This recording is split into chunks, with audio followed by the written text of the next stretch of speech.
Good morning, ladies and gentlemen. We are excited to have you here with us today. I'm joined by two of my colleagues, Erica Garza and Eric Rodriguez. They will be manning the chat on this video as well as the form that we have on our website.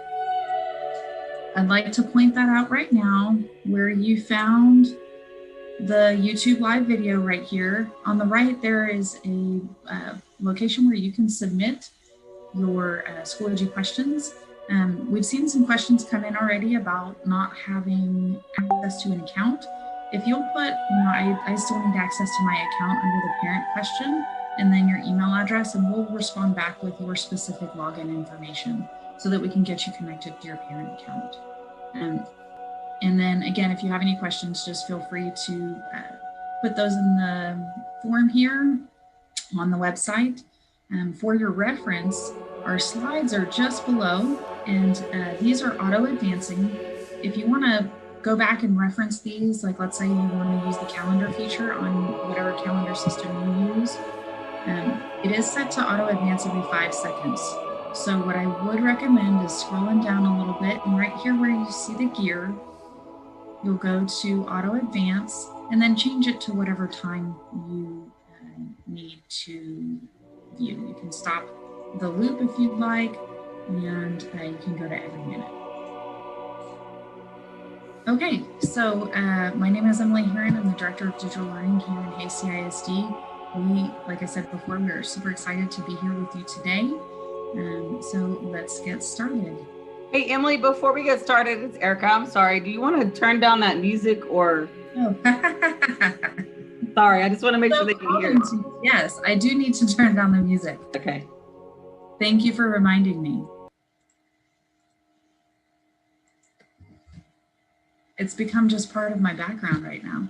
Awesome. Okay, so our agenda today, we're going to go over the parent account, and we're going to talk about the notifications that are specific to the parent account and ways to share the Schoology calendar if you use Outlook or Google or a Mac calendar, and we have specific instructions for that.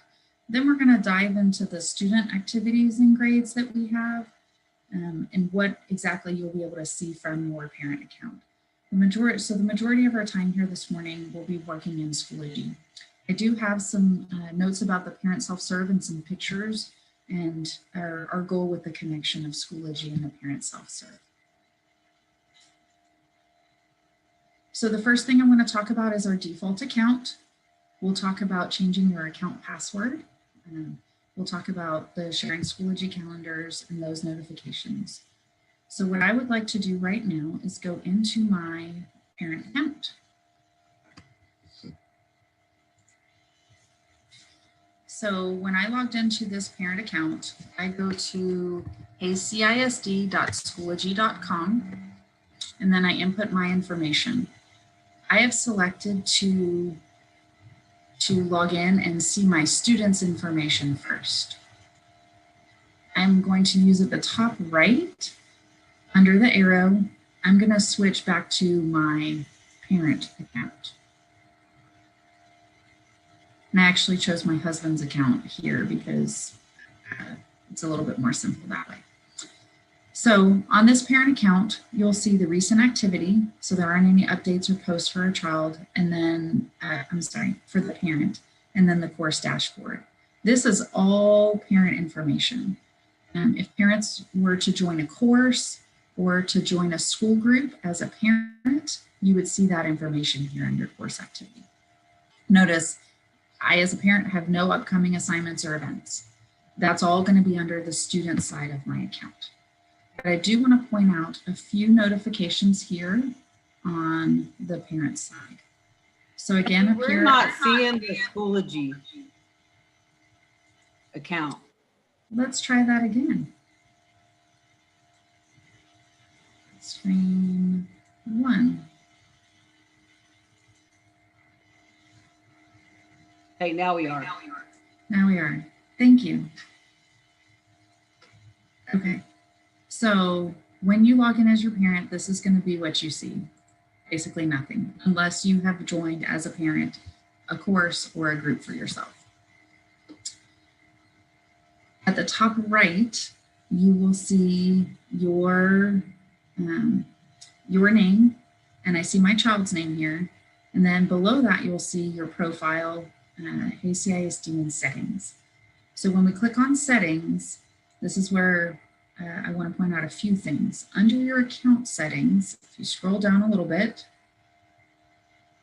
there are 3 things that I want to point out here. You've got your default account. Right now, my default page when I log in is the child's activity. If I want it to be my main parent account, I can change that. You'll want to make sure that you click Save Changes after that specific change if you make one there. When you want to change your account password, you'll come here to the account password section and click Change Password. Now it's just going to ask you to type a new password twice, and that will log you out of all your other devices.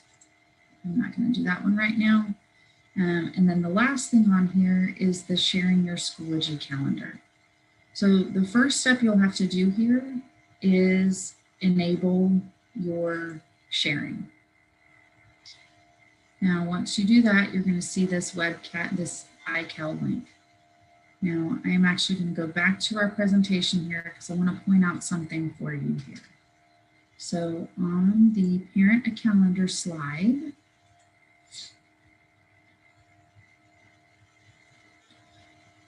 you'll see that share your calendar screen here. We've got instructions for iPhone, Outlook, Google, or like a Google Calendar or Android device. If you use Hotmail or Windows Live, and a Mac calendar. So if you click on any one of these, that'll take you to those instructions. So let's say I'm going to use a Google Calendar. Then it'll tell me what instructions I have here. So I'm not going to spend time going through each one of those calendars, but I did want to point that out. And what this will do is it'll take any Schoology events that are on the calendar and it'll bring it onto your calendar. It won't share any events from your calendar into Schoology. It's just a one-way communication directly to your calendar. And that starts on that slideshow that we have embedded on our website, starting on slide 6. And you can click on any one of those calendars to take you to your device of choice, your calendar of choice.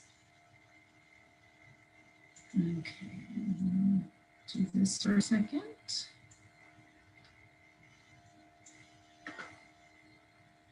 And I'm going to come back into my parent account.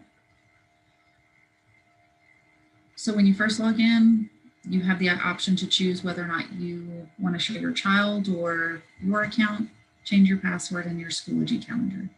Those are the 3 things on this default page that you'll want to set up for your parent account. The next tab I want to showcase is the Notifications tab. So your notifications are turned on automatically. And what this means is that if you're a part of a course or you're a part of a group, anytime somebody puts an update in there or a comment, you're going to get an email for that course or for that group. So whatever email you have associated with your Schoology account, that would receive a direct email. That's a lot of email.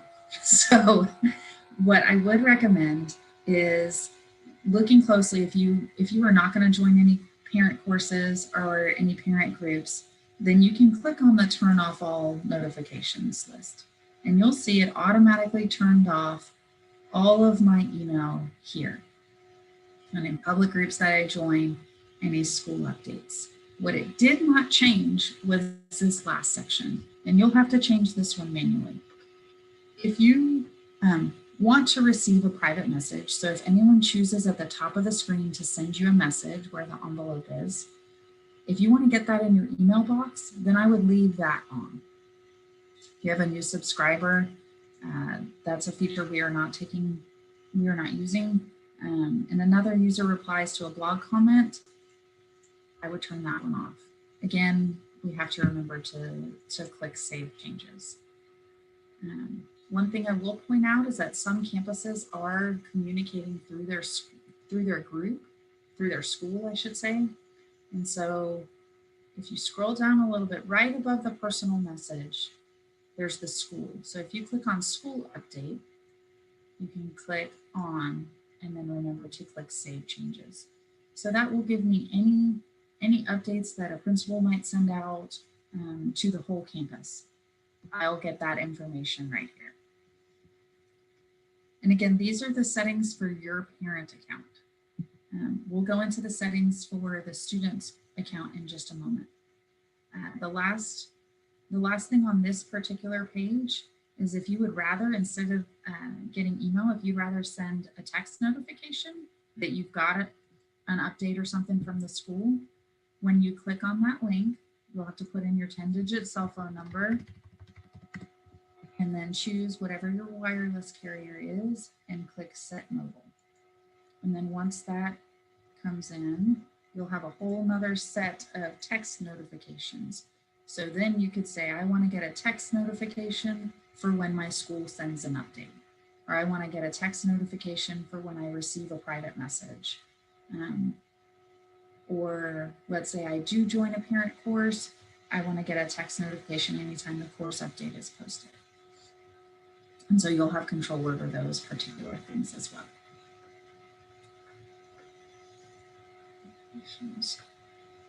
So if you are not, as a parent, going to join any courses or groups, you won't spend much time in here other than setting up your notifications. What you will notice at the top right is your child's name. So when I click on my child's name, I see at the top that I'm viewing this as my child. The first page that it should default to is the student activity page. And on this page is where I will see anything that my student's done. If they've received a particular grade, like this says an incomplete for a specific task, if they were excused from an assignment or something along those lines. When they submitted an assignment, I'll get just a running notification of all the activity that my child has done. If I click on the enrollments, then I'll see the 3 courses here. Now your child will have more, but my training child here is enrolled in these 3. And when I click on any one of these courses, it's going to take me directly to that course. Over on the right side of the page, you'll see anything recent. So since the last time I looked at this, my child has received 3 graded assignments. And if I wanted to, I could click on those and that would take me to what those grades were. See any test or quizzes, no graded discussions, and this is not where we're doing attendance, so that wouldn't be a part of this. Now I do want to point out as we scroll down the overdue section. So my child has quite a few things that are overdue here. One from August 7th, we need to get that one turned in. But the overdue notices happen when teachers assign due dates to assignments. And then I'll go over a couple, when we get to the gradebook, I'll go over a couple changes there. And then finally, the upcoming. Right now, the upcoming dates show the due dates regardless of whether or not your child has turned them in. They will only appear in the overdue section if they're actually overdue. Everything will appear in the upcoming section. So the first place I could look to see if I need to, say, hey, I noticed this showed up, this earth structure quiz showed up on the overdue. Did you have a chance to turn that in? And then we can start that conversation. The second place I would look when I'm looking for my child's assignments would be the grades section. When I click on grades, I'm actually going to click on grade report.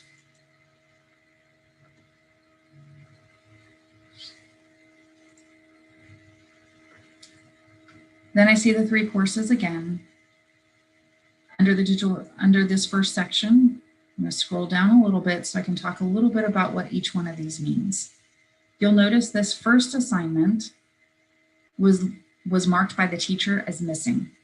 And so this, when a teacher marks something as missing in the Schoology gradebook, it will disappear from the overdue list. So the only way that you would know that it was actually an assignment that was missing would be to be in this grade section. I've heard some parents are choosing just to go directly to this grade section and not pay attention over here to the overdue notice. Let's go to the second assignment here on this writing task. You'll see the dotted line there. These 4 squares mean that it's being graded by a rubric. And so that's those, I can see these 2 assignments are rubric graded. This dotted line right here means my child has not turned this assignment in. If I go to the next assignment here, I notice that the teachers marked this one excused. One of the benefits of Schoology is that teachers can assign individual assignments to students. So you might see a student excused from this one, but then they have another assignment that's very similar to that one that they do have to turn in. And that could be one of the reasons why a student will get an excused from an assignment. When going further down in my assignment list here, I see this brain pop activity. I see the dotted line, but then I also see this document. This document means my child has turned something in here. And I am going to take an opportunity right now to click on this assignment.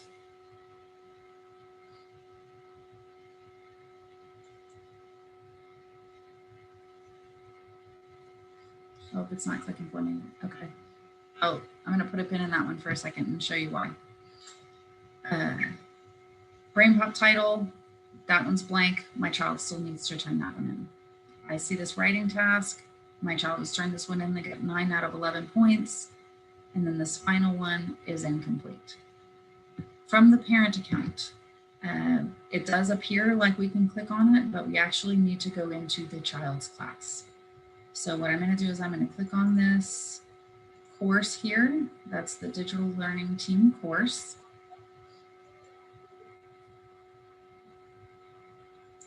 And then I'm going to click on the grades section in this course. By now, we've had 6 weeks of folders and instructions. So for me to try to find exactly where that assignment is not worth the time. I would go straight to this grade section, and I'm going to see those same grades that I saw on the grade report. And then now that I'm here inside the course, I can click on this brain pop assignment. And then over here, I can see the assignment and what my student submitted. So when I click on this assignment, it's going to show me the actual, now this was a voice recording that my child submitted, and then I can click play and I can listen to it.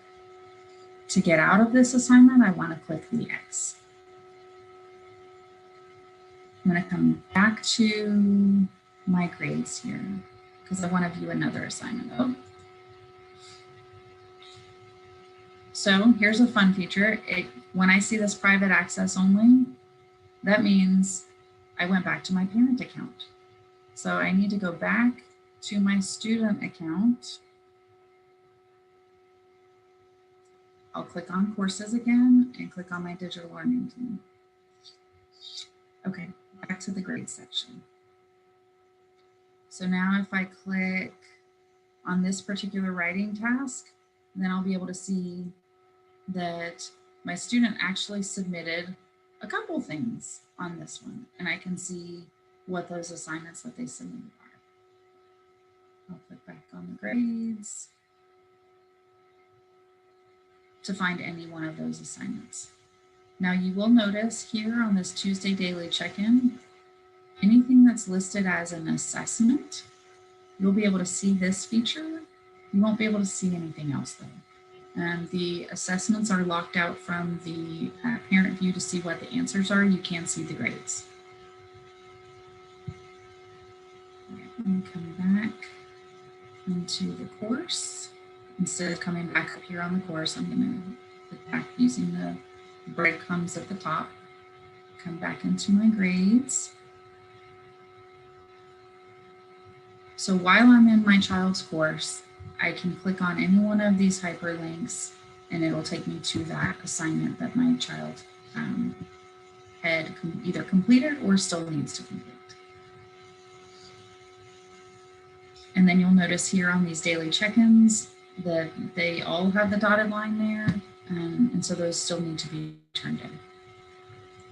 Nothing is in the second 9 weeks yet, or the third or the fourth. And there's nothing in the no graded period. No grading period here. So that's a very brief overview of how to find your child's assignments that have been turned in and the ones that have been graded or marked as missing or incomplete or excused.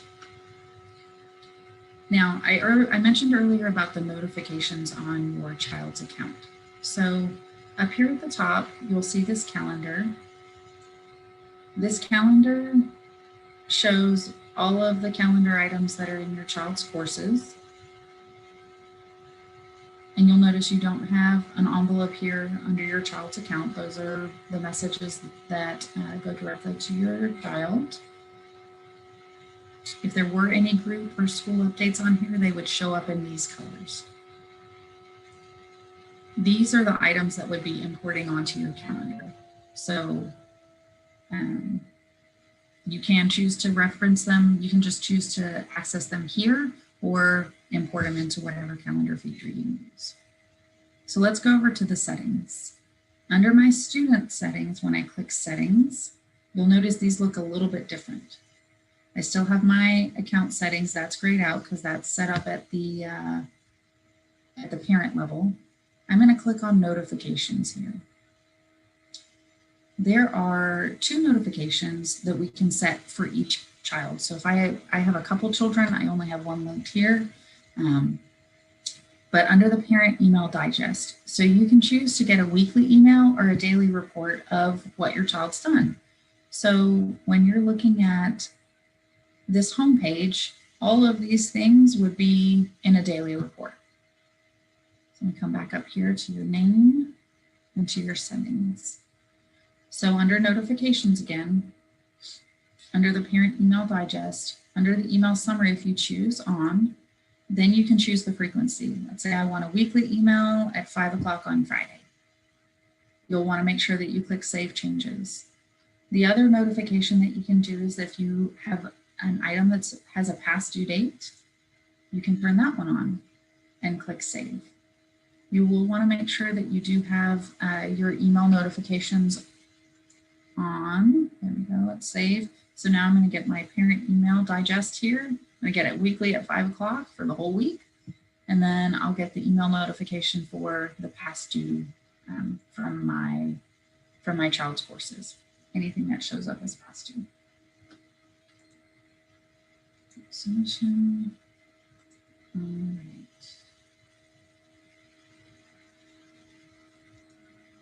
The last part I wanted to talk about with you guys today was this feature. And let me go back to our slideshow.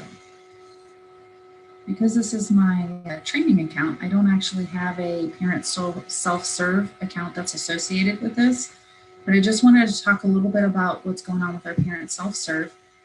Our official Teens Gradebook notifications are being turned back on soon. I know that with the way the state has given us to give attendance notifications, we have to turn those off, but they are coming back soon.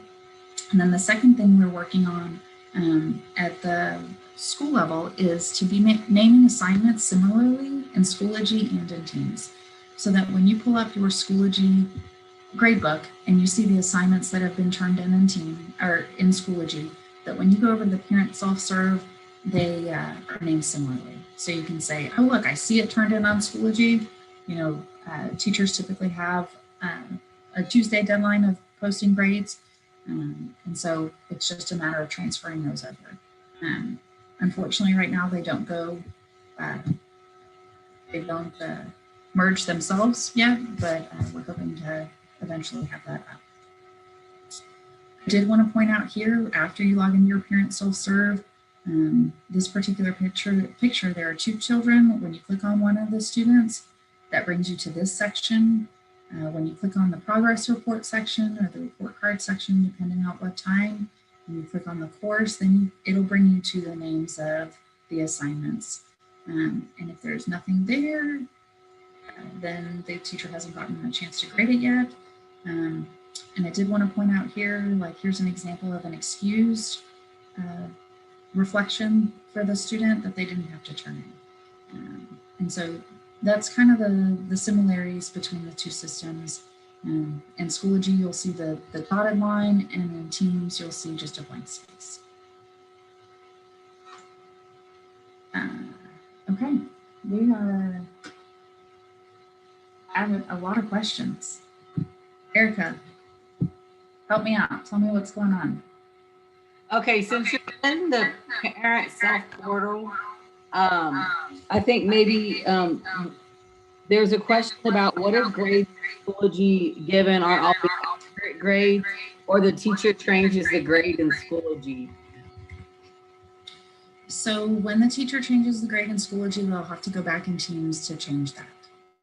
And that won't unfortunately speak to each other yet.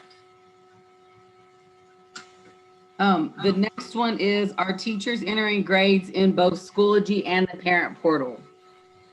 Great question. The main gradebook is our Teams portal. And so if you don't see a grade in Schoology, but you do see it in Teams, then it's been graded and put in Teams. Let me see if there's any other grade ones. As you're looking for that, there are some teachers that are doing both. We do have a way to export grades from Schoology and put them in Teams, but some teachers are choosing to have Schoology pulled up in their Teams gradebook, and they type their Teams grades in. I did see one thing I want to point out here, how I got to this. I'm going to go to the CISD website real quick.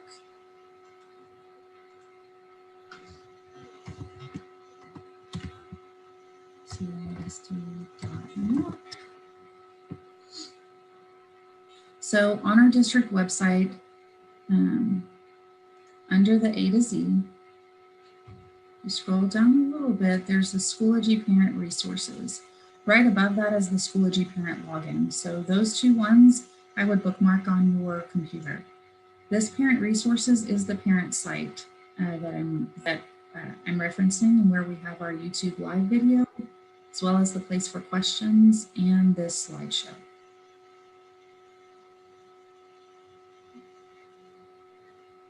Okay, Emily.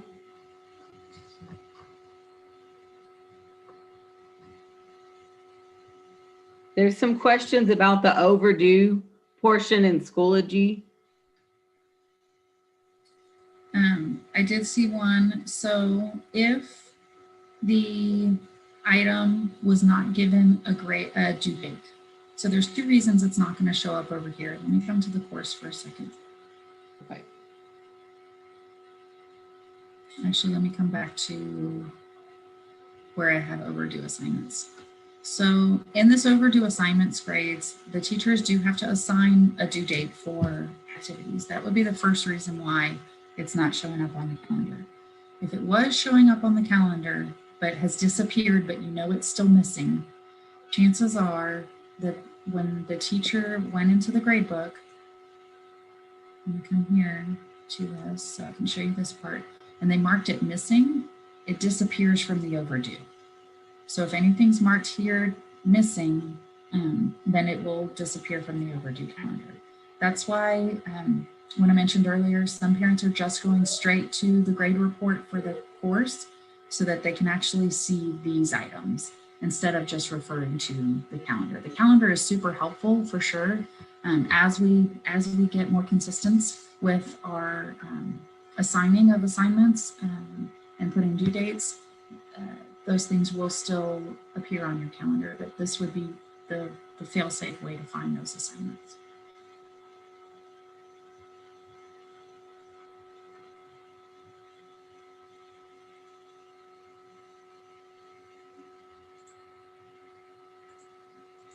What else, Erica?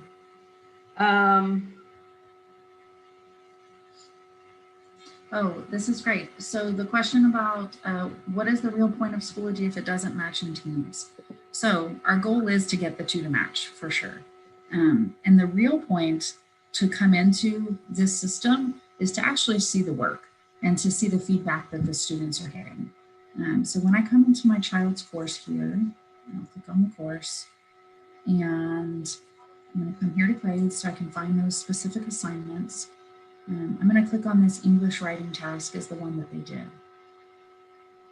And again, this might be a level of detail that that is too much, or this might be the exact level of detail that you're looking for. So when I look at this, I can read the exact assignment that my student was looking for and that they had been assigned. And then I see, be sure to clearly state your thesis, and I read through the assignment. And then if it has a rubric, I can see what the criteria are that they're being graded on. So this gives us a level of detail that we didn't have access to before without the Schoology platform. The numbers can tell us for sure, but this gives us access to what the assignment is. And then over here on the submission side, I can see exactly what my student submitted. So if I click here, then I see this pulled up, and then in this document right here, I can see their rating.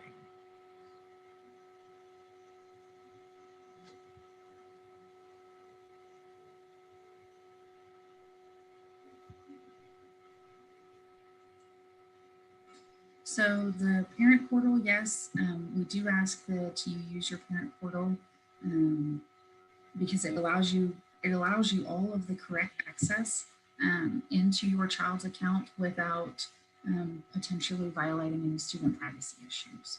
So we do ask, and that was one of the challenges we had with Google Classroom, that the only way parents had access to it was the daily digest and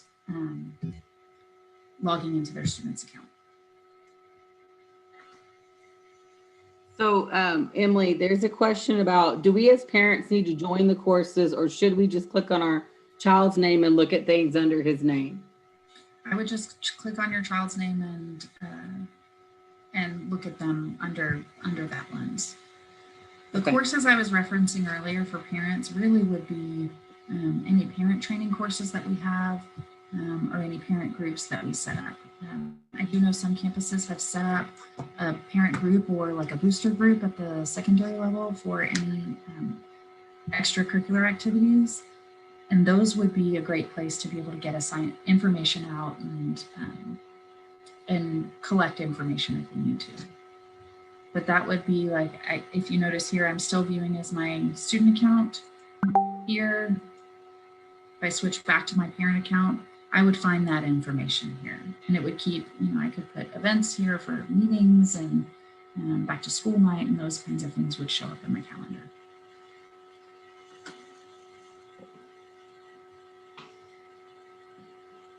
Emily, there's a couple in here getting their login information for Schoology. Do you want to go over that one more time?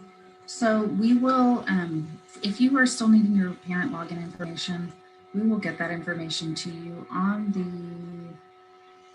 hold on, let me just minimize that.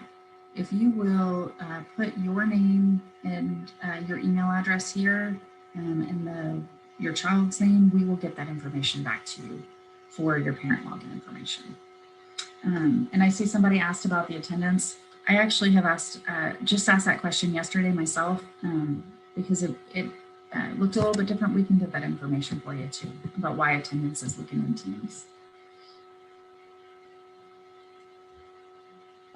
There's one, this is pretty specific, but you know how Study Sync is being used in ELA? How do parents easily see assignments, grades through Study Sync since my child's ELA teacher is only currently using that?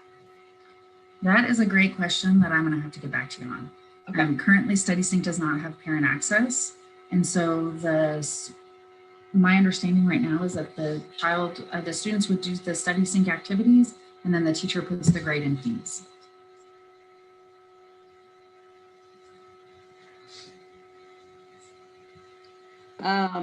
Is there a way to remove assignments shown as overdue from the list? My student turned in an assignment on a different website or platform outside of Schoology, i.e. Flipgrid, but in Schoology, it shows it is overdue because he didn't turn the assignment in through Schoology. So that's one of the training pieces we're working on with teachers about the whether or not to have students come back and turn assignments in. what I would say from the student perspective, when they have the submit assignment, they could type a comment in there to say they submitted it and click submit. So then it disappears from the calendar. And we're working across the board to get more consistency with that, because if they're completing things like in Gizmos or Study Sync, that we're putting those in our assignment and activities a little bit different than we would if they're going to do the activity in Schoology.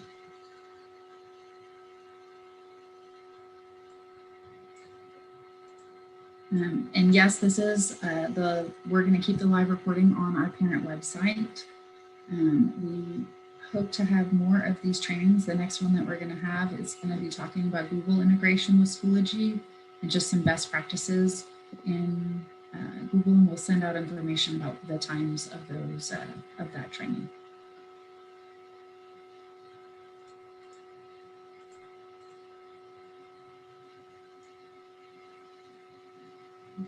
I think that was about those are about the bulk of the questions, Emily. Okay.